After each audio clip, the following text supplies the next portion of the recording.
Bienvenue à tous sur Business du pays, la chaîne qui décortique les grands enjeux économiques et sociaux de notre continent. Nous sommes ici pour vous informer, vous éduquer et vous inspirer à agir pour un avenir meilleur. Aujourd'hui, je me transforme en lama fâché pour aborder un sujet qui nous touche tous, la corruption. Un fléau qui, malheureusement, est devenu trop courant dans nos sociétés. Oui, cette maladie qui gangrène nos sociétés, ralentit notre développement et nous empêche de construire un avenir meilleur. La corruption est un obstacle majeur à notre progrès collectif. Si toi aussi tu es fatigué de voir les mêmes scandales se répéter, de voir des millions s'évaporer sans aucun bénéfice pour le peuple, cette vidéo est pour toi. Ensemble, nous devons dire non à cette injustice. Avant de commencer, n'oubliez pas de vous abonner à ma chaîne Business du pays, de liker cette vidéo et surtout de partager vos pensées en commentaire. Vos opinions comptent et peuvent faire une différence. Plus nous serons nombreux à faire entendre nos voix, plus nous pourrons faire bouger les choses. C'est parti. Ensemble, nous pouvons créer un mouvement puissant. Commençons par le début. La corruption, c'est quoi au juste? C'est un acte de malhonnêteté ou de fraude par ceux au pouvoir, souvent pour obtenir des gains personnels. C'est quand l'argent qui devrait servir à améliorer nos vies, construire des écoles, des routes, équiper nos hôpitaux, finit dans les poches de quelques individus bien placés. Cet argent est détourné de son but initial. Cet argent-là, c'est notre argent, l'argent du peuple. Il devrait être utilisé pour le bien commun, pour améliorer nos conditions de vie. Et pourtant, il est détourné par ceux-là même qui sont censés veiller à notre bien-être. Ces actions égoïstes nuisent à toute la société. La corruption, ce n'est pas qu'une affaire de chiffres, c'est une affaire de vies humaines. Chaque acte de corruption a des conséquences réelles et dévastatrices. À cause de la corruption, nos routes sont mal construites ou jamais terminées. Les infrastructures essentielles restent inachevées, les hôpitaux manquent de médicaments et nos enfants fréquentent des écoles sans matériel. Les services publics sont gravement affectés. Pendant ce temps, ceux qui détournent ces fonds vivent dans le luxe, voyagent à l'étranger pour se faire soigner. Pendant que nous sommes livrés à nous-mêmes avec des services publics déplorables. Cette inégalité est inacceptable. Chaque fois qu'un projet est abandonné, chaque fois qu'une route est inachevée, ce sont des rêves et des espoirs qui sont brisés. Les opportunités perdues sont innombrables.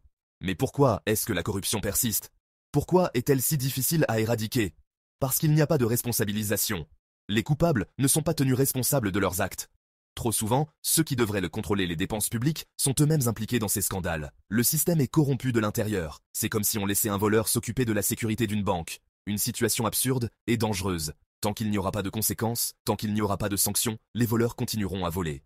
L'impunité doit cesser. Et cela, c'est une réalité douloureuse, mais c'est la vérité. Nous devons l'accepter pour pouvoir la changer. Il y a aussi un problème de mentalité. La perception de la corruption doit changer. Beaucoup de gens pensent que c'est comme ça que ça marche, qu'on ne peut rien y changer. Cette résignation est dangereuse. Et c'est là que réside le plus grand danger, l'acceptation. Accepter la corruption, c'est accepter notre propre défaite. Le moment où l'on commence à accepter la corruption comme une norme, c'est le moment où l'on renonce à notre futur. Nous devons refuser cette normalisation. Nous devons arrêter de glorifier ceux qui s'enrichissent illégalement, ceux qui construisent des villas luxueuses en un clin d'œil, alors que les écoles s'effondrent et que les hôpitaux manquent de tout. La richesse mal acquise ne doit pas être célébrée.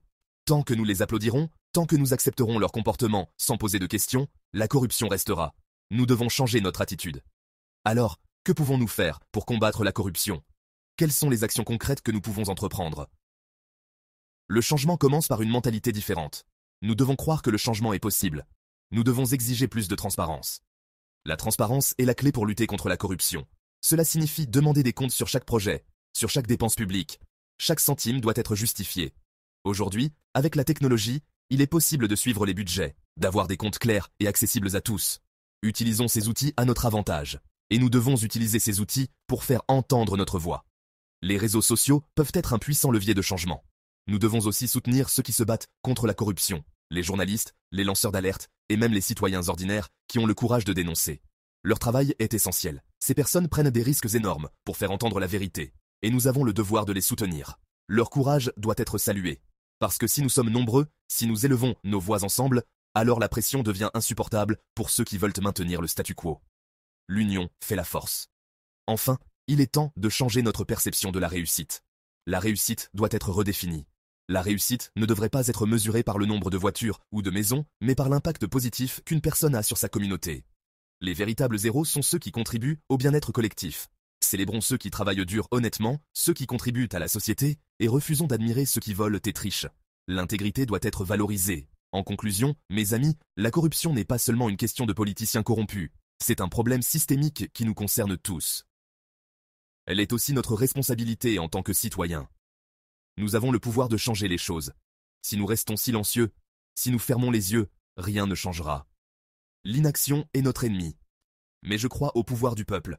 Ensemble, nous pouvons faire la différence. Je crois que si nous nous unissons, si nous faisons entendre nos voix, nous pouvons changer les choses. L'unité est notre force. Alors, si cette vidéo vous a touché, si vous croyez que nous méritons mieux, abonnez-vous à ma chaîne Business du pays, likez cette vidéo, partagez-la et faites entendre votre voix. Votre engagement est crucial. Le changement commence par une personne, puis deux, puis des milliers. Chaque voix compte. Ensemble, nous pouvons bâtir une Afrique meilleure, plus juste et plus prospère. L'avenir est entre nos mains. Merci d'avoir regardé cette vidéo et à très bientôt sur Business du pays pour continuer à dénoncer ce qui doit l'être et à construire ce qui peut l'être. Ensemble, nous pouvons faire la différence.